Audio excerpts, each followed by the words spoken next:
Hello बच्चों। विलयन की सांद्रता को व्यक्त करने की विधियों पर आधारित आंकिक प्रश्नों की दूसरी कड़ी मैं आज लेकर आया हूं। यदि आपने इससे पहले वाला भाग अभी तक नहीं देखा है तो आप उसे जरूर देख लें, क्योंकि हमने उसमें भी कुछ इम्पोर्टेंट आंकिक प्रश्न हल किए हुए हैं। आप इस वीडियो को बहुत अच्छे से देखें।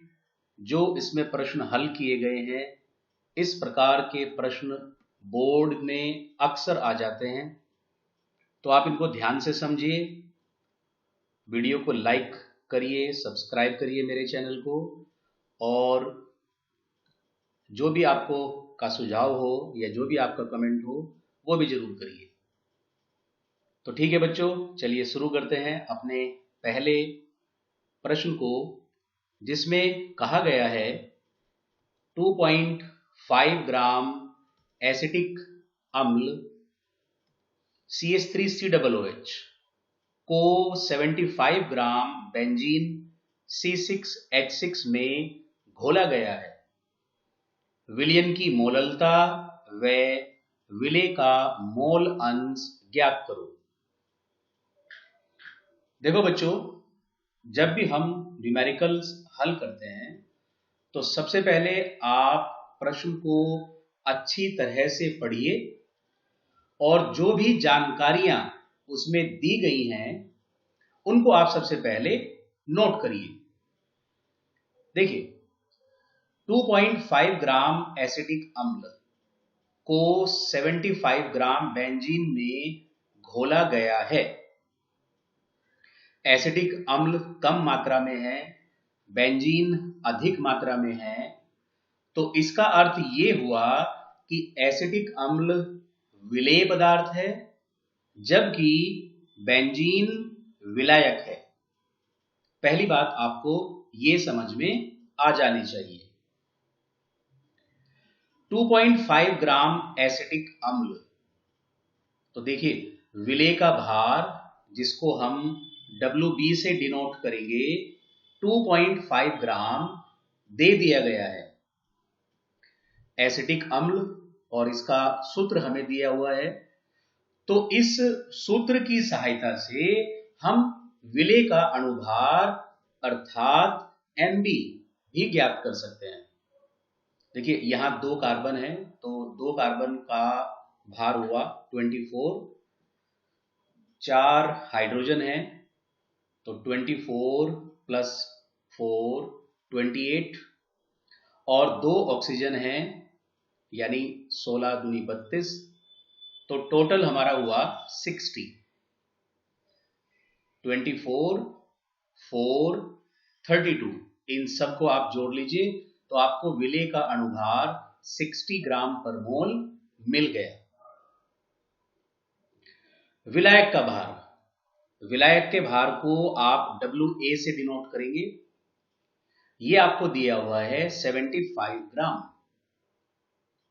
और जो विलायक है बेंजीन C6H6, इसका अणुभार कितना होगा? देखिए यहां 6 कार्बन है तो 12 इंटू 6 72, और 6 हाइड्रोजन है तो 1 इंटू 6 यानी 72 प्लस 6 इज इक्वल 78 ग्राम पर मोल।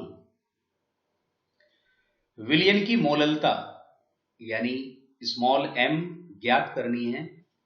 विलेय का मोल अंश यानी काई हमें ज्ञात करना है। देखो बच्चों, अब हमने इस सारे प्रश्न को डिकोडिंग से कोडिंग में कन्वर्ट कर लिया, यानी एक तरीके से डिकोड कर लिया, ठीक है ना। यानी जो भी इसमें जानकारियां थी, अब हमने वो सारी जानकारी यहां नोट कर ली। किसी भी न्यूमेरिकल को हल करते समय जो सबसे पहला जरूरी भाग है वो ये ही है कि हम प्रश्न में दी गई सारी जानकारी को नोट कर ले सबसे पहले। अब देखिए, जो डेटा हमें दिया हुआ है उसके आधार पर हम फॉर्मूले की पहचान करेंगे। देखिए, हमें निकालना है मोललता स्मॉल m। अब देखो बच्चों, मैंने आपको जब सांद्रता वाला टॉपिक पढ़ाया था तो मैंने आपको ये सारे सूत्र बताए थे। मैंने वहां आपको एक सूत्र बताया था, small m is equal WB into 1000 upon MB into WA। WB into 1000 upon MB into WA। देखिए, यहां WB क्या है, ये विलेय का भार है। MB क्या है, विलेय का अणुभार है। WA क्या है, विलायक का भार है। और ये सारी जो डेटा वैल्यू है ये आपको ज्ञात है। तो आपको सिर्फ इतना करना है कि आपको इस डेटा को इस फॉर्मूले में रखना है। तो देखिए, आपने WB 2.5 रख दिया, आपने MB 60 रख दिया, आपने विलायक का भार WA 75 रख दिया। अब देखिए बच्चों, क्या हुआ कि मैंने इस जीरो से इस जीरो को कैंसिल कर दिया।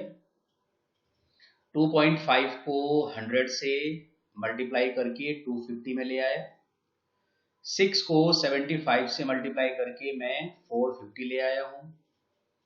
और जब मैं, अब देखिए, मैंने ये जीरो कैंसिल कर दी तो मुझे 25 को 5 से डिवाइड, 25 को 45 से डिवाइड करना शेष रह जाता है। अब देखिए, मैं कह सकता हूं कि 5 से मैं इसको काट सकता हूं 5 बार, इसको काट सकता हूं 9 बार। तो अब मुझे 5 को डिवाइड करना है 9 से। जब मैं 5 को 9 से डिवाइड करूंगा तो मेरा आंसर आ जाएगा 0.55। तो इस प्रकार जो मोललता है वो हमने ज्ञात कर ली 0.55 मोल्स पर केजी। ये प्रश्न का पहला भाग पूरा हुआ। अब देखिए, इसने हमारे से विलेय का मोल अंश काईबी भी तो पूछा हुआ है ना। और अगर आपने काईबी का सूत्र याद किया हुआ है, देखिए ये सारे सूत्र मैंने जो सबसे पहली वीडियो थी मेरी सांद्रता वाली, उसमें मैंने ये सब आपको बताए हुए हैं। ये सब आप वहां से याद कर सकते हैं। तो काईबी किसके इक्वल होगा, NB upon NA plus NB के। लेकिन देखिए, प्रश्न में ना तो मेरे पास NB है और ना ही मेरे पास NA है, अर्थात ना तो मेरे पास विलायक के मोल हैं ना ही विलेय के मोल हैं। तो हम यहां रुक गए। अब आगे बढ़ने के लिए हमें क्या करना होगा कि हमें इन मोलों की संख्या को ज्ञात करना होगा।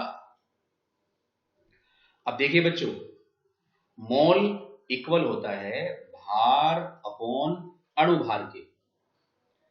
तो विलेय के मोल किसके बराबर होंगे, विलेय का भार अपॉन विलेय का अणुभार।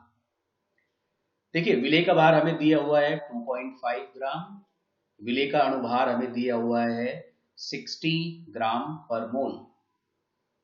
तो जब मैं 2.5 को डिवाइड करूंगा 60 से तो मेरे पास विलेय के मोल आ गए 0.042। ठीक है बच्चों, समझ गए ना। इसी प्रकार हम विलायक के मोल भी ज्ञात कर सकते हैं। विलायक के मोल Na इक्वल होंगे विलायक का भार WA अपॉन विलायक का अणुभार Ma। विलायक का भार है 75 ग्राम, विलायक का अणुभार है 78 ग्राम पर मोल। तो मैंने 75 को डिवाइड कर लिया 78 से, तो मेरे पास मोलों की संख्या आ गई 0.96। अब देखो बच्चों, हम जहां प्रश्न में रुक गए थे उस रुकावट को दूर करने के लिए हमने NB और Na दोनों ज्ञात कर लिए हैं। तो ये वैल्यूज हम यहाँ इस फॉर्मूले में पुट अप करेंगे तो काई भी किसके इक्वल होगा, NB 0.042 upon Na 0.96 plus NB 0.042। तो हमने वैल्यूज रख ली, इन दोनों को मैंने ऐड कर दिया तो ये 1.002 के आसपास आ गया। मैं इसको लगभग 1 मान लूंगा क्योंकि ऐसा ना करने पर एक डिफिकल्ट कैलकुलेशन हो जाएगी। तो मेरा आंसर सीधा आ गया 0.042। तो देखिए इस तरह मैंने विलेय पदार्थ का मोल अंश भी ज्ञात कर लिया। तो मैं उम्मीद करता हूं कि आपको ये सारे स्टेप्स समझ में आ गए होंगे। तो चलिए हम अगले क्वेश्चन की ओर बढ़ते हैं। जो अगला प्रश्न है उसमें हमें कहा गया सल्फ्यूरिक अम्ल के 1 विलयन की भार प्रतिशतता 15% तथा घनत्व 1.02 ग्राम प्रति सेंटीमीटर क्यूब है। इस विलयन की मोलरता ज्ञात करिए। अब देखिए बच्चों, फिर हम दोबारा से वही सारे स्टेप्स करेंगे। सबसे पहले हम क्या करेंगे कि जो भी इसमें जानकारी हमारे पास है हम उसको डेटा के रूप में नोट कर लेंगे। देखिए इसने हमें दिया H2SO4 सल्फ्यूरिक अम्ल। तो सबसे पहले हम इसका जो अणुभार है वो ही ज्ञात कर सकते हैं क्योंकि हमें सूत्र दिया हुआ है। तो देखिए यहाँ 2 हाइड्रोजन है तो 1 × 2 प्लस यहाँ पर एक सल्फर है 32 प्लस 1 × O यानी 16 64। तो 2 + 32 + 64 कितना आ जाएगा 98 ग्राम पर मोल। ठीक है बच्चों। अब विलयन की भार प्रतिशतता यानी जो मास परसेंटेज है वो दी हुई है 15%। अब देखिए बच्चों, जैसे मैंने आपको पहले वाली वीडियो में भी बताया था कि यदि आपको भार परसेंटेज मास परसेंटेज दी हुई है तो आपको इससे 2 जानकारियां मिल जाती हैं। परसेंटेज की जितनी वैल्यू होगी वो विलेय का भार होगा और अगर आप इसको 100 में से माइनस कर देते हैं तो आपके पास विलायक का भार आ जाएगा। ये आपको कब यूज करना है, जब आपके पास मास परसेंटेज यानी प्रतिशतता भार अपॉन भार दी गई हो।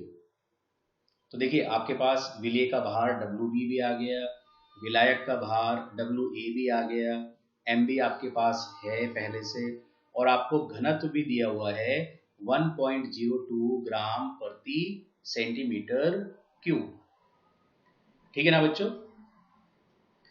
अब देखिए जो इस तरह के क्वेश्चन है जहां आपको मास परसेंटेज और डेंसिटी दोनों दी हुई हो तो ऐसे प्रश्नों की मोलरता ज्ञात करने के लिए आपके पास एक सीधा फॉर्मूला है जिसको आप कहेंगे M = भार प्रतिशत इंटू घनत्व रो इंटू 10/MB।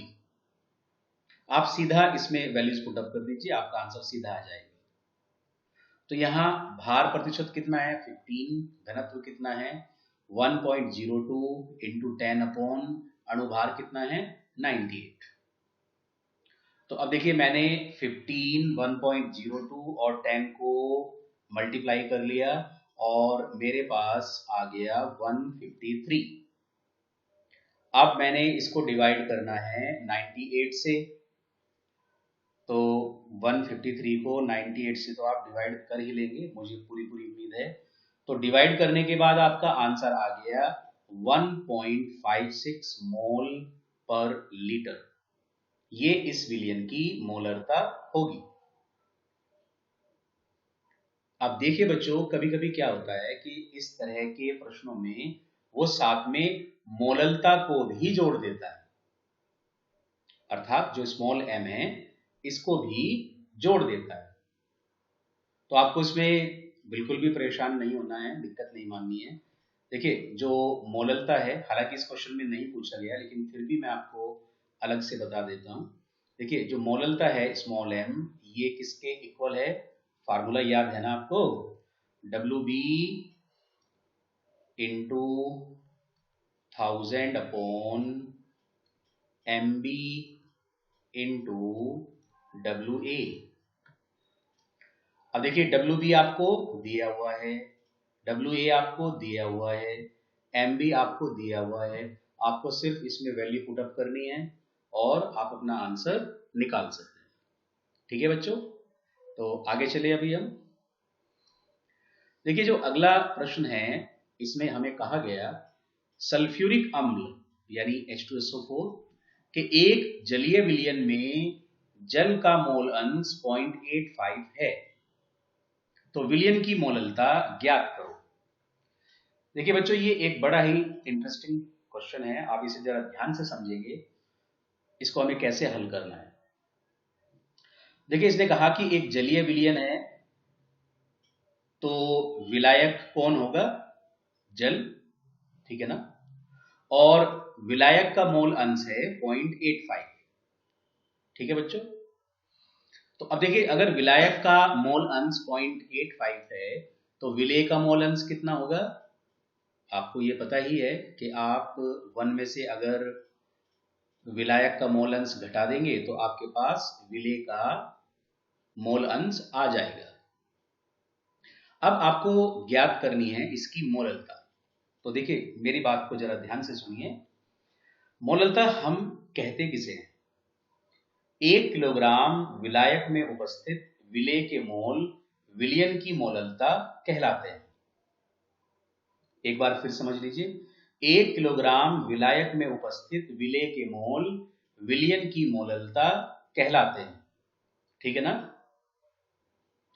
अब क्योंकि यहां विलायक है जल, विलायक कौन है? जल, तो आपके पास जल के 1 किलोग्राम होंगे, या फिर आप कह सकते हैं कि आपके पास जल के 1000 ग्राम है। तो बताओ बच्चों 1000 ग्राम जल में जल के कितने मोल होंगे? जल का भार अपॉन जल का अणुभार।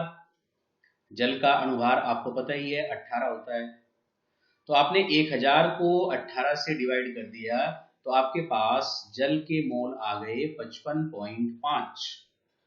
ये फिगर आपको वैसे भी याद रखनी चाहिए कि अगर विलायक जल है, जो कि ज्यादातर केसेस में आपको मिलेगा ही, तो उसके 1000 ग्राम यानी 1 किलोग्राम में जल के मोल 55.5 निश्चित होंगे। ध्यान रखना बच्चों कि कभी कभी ये क्वेश्चन, इस तरह का एक क्वेश्चन बहुविकल्पीय क्वेश्चंस में भी आ जाता है। तो देखिए जल के मोल यानी Na कितने हुए? 55.5। अब देखो आपने क्या कहा कि 55.5 मोलों में विलेय के जो मोल होंगे, अब ये तो विलायक के मोल थे 55.5, तो अब इसमें विलेय के जितने भी मोल होंगे वो मोललता के बराबर होंगे। यानी इस केस में जो काई, जो आपके पास NB होगा, जो आपके पास NB होगा वो किसके बराबर आएगा? मोललता के बराबर आ जाएगा। ठीक है ना। तो देखिए हमारे पास फॉर्मूला था chi B is equal M upon Na plus n। अब ये M यहां से कहां से आ गया? अब आप ये पूछोगे सर ये M तो आपने हमें बताया ही नहीं था। तो देखो बेटा मैंने यहां NB को M से रिप्लेस कर दिया। मुझे कहना था chi B is equal NB upon Na plus NB, तो मैंने कह दिया chi B is equal M upon Na plus M। तो अब मैं वैल्यू रख देता हूं, काई बी की वैल्यू कितनी है? 0.15। M हमें पता नहीं है, यही तो हमें ज्ञात करना है, अपॉन Na कितना है? 55.5 प्लस M। अब देखिए मैं इसको क्रॉस मल्टीप्लाई कर दूंगा, मैंने 0.15 को मल्टीप्लाई किया 55.5 से, तो 8.325 आ गया। मैंने 0.15 को मल्टीप्लाई करा M से, तो 0.15 M आ गया। और ये किसके इक्वल होंगे? M के, क्योंकि ये समान पद हैं तो मैं इसको इधर ले आता हूं, तो M माइनस हो जाएगा 0.15 M। तो 8.325 किसके इक्वल आ गया, m माइनस 0.15 m के, ठीक है ना बच्चों। तो अब आपने क्या करना है कि 1m में से आपने घटा दिया 0.15 m, तो आपके पास कितना बचा 0.85 m, ठीक है, समझ में आ रही है बात। अब आप सिंपली 0.85 को इधर ले आइए, ये डिवाइड में आ जाएगा, तो 8.325 को जब आप 0.85 से डिवाइड करेंगे तो आपका आंसर आ जाएगा 9.8 मोल्स पर केजी। अब देखिए हम जो एक क्वेश्चन जो है इसी का उल्टा किस तरह से हो सकता है उसे भी आप देख लीजिए। 2.5 मोलल एक जलीय विलयन में विलेय पदार्थ के मोल अंश की गणना करो। अब देखो बच्चों, ये प्रश्न पहले वाले प्रश्न का उल्टा है। वहां हमें मोललता निकालनी थी, लेकिन यहां हमें मोललता दी हुई है, हमें मोल अंश ज्ञात करना है। तो देखिए मोललता कितनी है 2.5 और मोल अंश काई भी हमें ज्ञात करना है। तो यहां फिर आप वही लॉजिक लगाएंगे कि यदि विलायक के मोल 55.5 होते हैं, ये जल के केस में मैं आपसे कह रहा हूं, तो जितने भी मोल यहां विलेय के होंगे वो किसके बराबर होंगे, मोललता के बराबर होंगे। तो देखिए जब मैंने ये मान लिया कि विलायक के मोल 55.5 हैं, तो मैं NB और M को बराबर मान सकता हूं। तो अब क्योंकि M 2.5 है, तो मैं क्या कह सकता हूं कि जो 2.5 है ये NB है। तो अब NB कितना हो गया 2.5, ठीक है ना, समझ में आ रही है बात। अब हमारे पास सीधा सा फॉर्मूला है, chi B is equal NB upon Na plus NB। मैंने NB की जगह 2.5 रख दिया, Na की जगह 55.5 रख दिया, NB की जगह 2.5 रख दिया। अब 55.5 को मैंने जोड़ लिया 2.5 के साथ, 58 आ गया, और इस 58 से मैंने डिवाइड कर दिया 2.5 को, तो मेरे पास मोल अंश आ गया 0.043। तो देखो बेटा, आप इन न्यूमेरिकल्स को एक बार और अच्छे प्रकार से देखना, ध्यान से देखना, जब तक आपको समझ में ना आए बार बार देखना, इनको अपनी नोटबुक पर करके देखना, ताकि आप एग्जाम में गलती ना करो। Okay, have a nice day.